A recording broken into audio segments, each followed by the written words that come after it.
UNSC इन दिनों कहां है? दुनिया भर में शांति कायम रखने की जिम्मेदारी तो उसी की है।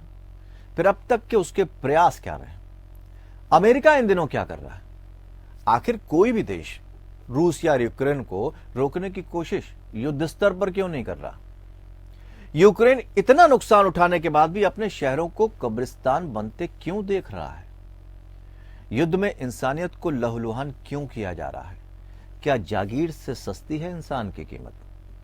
इन सब सवालों के जवाब तलाशने की कोशिश करती इस रिपोर्ट पर आप भी विचार करिए कि सत्ताधारी लोग हमें भविष्य के सुनहरे सपने दिखाकर हमारी पीढ़ियों के खून से सने सिंहासन पर बैठने की चाहत क्यों रखते हैं? क्या हमारे जागने का वक्त आ गया है? हमें यह सत्ता को बताने का समय आ गया है कि हमें युद्ध नहीं, सुकून चाहिए। अपनी अगली पीढ़ी का सुरक्षित भविष्य चाहिए। रूस और यूक्रेन दोनों की आवाम को यह सोचना होगा और ये अपने सत्ताधारियों से सवाल पूछने होंगे, वरना इनकी सनक उनका सुकून छीन लेगी।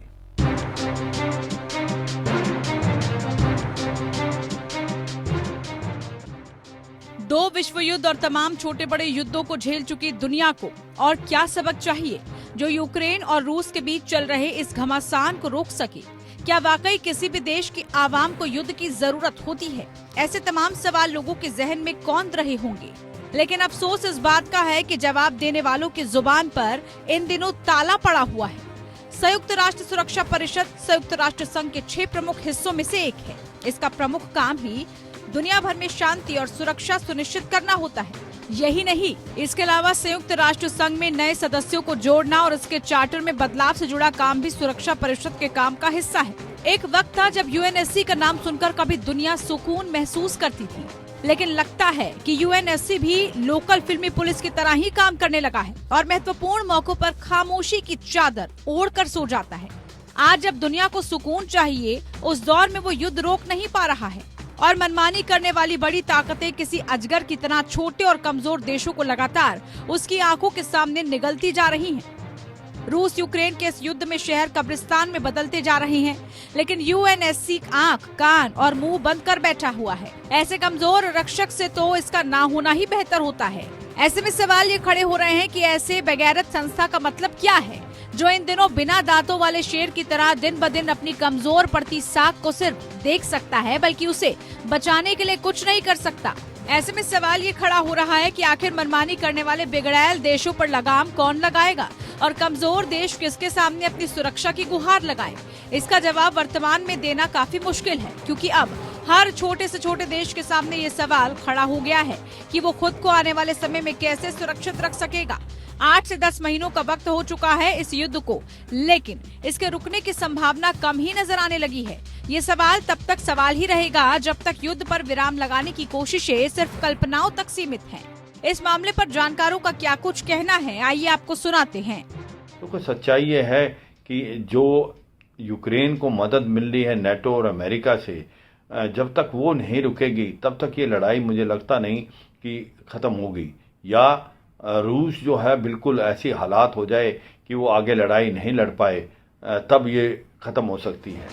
फिलहाल इस युद्ध के खत्म होने के कोई आसार नजर नहीं आ रहे हैं। 24 जनवरी 2022 को शुरू हुआ युद्ध अभी भी जारी है, जिसका खामियाजा इन देशों की आम जनता को भुगतना पड़ रहा है। हैरानी इस बात की है कि दुनिया का कोई भी देश इस युद्ध को रोकने की कोई ठोस पहल नहीं कर पा रहा है। ऐसे में सवाल ये उठता है कि इस युद्ध में भारी तबाही होने का इंतजार आखिर कौन कर रहा है? अमेरिका, चीन या नाटो? एक तरफ चीन इस युद्ध में रूस के साथ है, मतलब 2 महाशक्तियां एक साथ, और दूसरी ओर अमेरिका और नाटो युद्ध में यूक्रेन के साथ मिलकर छंद युद्ध कर रहे हैं, और तीसरी ओर दुनिया में सुकून तलाशने वाले देश खुद का विकास करने का सपना संजोए बैठे थे। ऐसे में उनकी उम्मीदों और ख्वाबों को ये युद्ध चकनाचूर कर रहा है। रूस और यूक्रेन के साथ मैत्री संबंध रखने वाले और व्यापार करने वाले देशों पर तो मानो लगातार कुठाराघात हो रहा है। इन सहयोगी देशों के व्यापार चौपट हो गए हैं और आर्थिक स्थिति सिर्फ इसलिए खराब हो गई है क्योंकि देश के बड़े ताकतवर देशों को वैश्विक स्तर पर एक दूसरे से सिर्फ आगे ही नहीं बढ़ना, बल्कि खुद को एक मजबूत महाशक्ति के रूप में स्थापित भी करना है, वो भी दूसरों को जख्मी करके या प्रतियोगिताओं के दौर का हवाला देकर। गला काट प्रतियोगिता शुरू हो चुकी है। बात साफ है कि नियम एक ही है और वो है सर्वाइवल फॉर द फिटेस्ट का।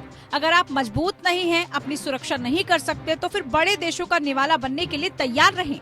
रूस यूक्रेन युद्ध भारतीय विदेश नीति के लिए भी चुनौती बनकर सामने आया है। रूस से अपने विशिष्ट संबंधों के कारण भारत ना तो खुलकर यूक्रेन के पक्ष में बोल सकता है और ना ही रूस के विरोध में। हालांकि रूस के विरुद्ध कुछ ठोस बयान देने और उससे व्यापारिक और सैन्य संबंधों को कम करने के लिए भारत का अमेरिका और अन्य पश्चिमी देशों का दबाव है। इसके बावजूद भारत संयुक्त राष्ट्र में रूस के विरुद्ध वोटिंग से अनुपस्थित रहा। इसके अलावा भारत रूस से छूट पर भारी मात्रा में तेल का भी आयात कर रहा है, जो अमेरिकी गुट के उद्देश्य के विपरीत कदम है। युद्ध की वजह से दुनिया भर में महंगाई बढ़ी है, जिसको रोकने के लिए केंद्रीय बैंकों ने ब्याज दरों में कई बार बढ़ोतरी की। उच्च ब्याज दरें विकासशील देशों के विकास में बाधा डालती हैं। इसका भी नुकसान गरीब और विकासशील देशों को ही झेलना पड़ रहा है। वहीं दूसरी तरफ महंगाई, कम विकास, खराब शासन और भ्रष्टाचार पर लोगों के गुस्से ने विकासशील देशों के अधिकांश हिस्सों पर अत्यधिक राजनीतिक अस्थिरता पैदा कर दी है। श्रीलंका ने एक बड़ा विद्रोह देखा, जिसने शक्तिशाली राष्ट्रपति गोटबाया राजपक्षे को उखाड़ फेंका। पाकिस्तान में सहयोगी दलों के बीच सेना सहायता प्राप्त असंतोष ने इमरान खान की सरकार को बाहर का रास्ता दिखाया। सोमालिया, माले, मोजाम्बिक में इस्लामिक उग्रवाद का स्तर और अधिक हुआ है। कांगो लोकतांत्रिक गणराज्य आंतरिक संघर्ष के एक बड़े स्तर से ग्रस्त है। डाकुओं और अपहरणकर्ताओं के गिरोह ने नाइजीरिया के बड़े इलाकों पर अपनी पकड़ बढ़ा ली है। आर्थिक तंगी ने दक्षिण अफ्रीका के भ्रष्ट पूर्व राष्ट्रपति जैकब जुमा को उनकी गिरफ्तारी का संकट खड़ा करने में मदद की। लेबनान, मिस्र, सोमालिया, इथोपिया के टाइग्रे क्षेत्र में गेहूं की भारी कमी देखी जा रही है, क्योंकि वो यूक्रेन और रूस से आयात पर निर्भर हैं।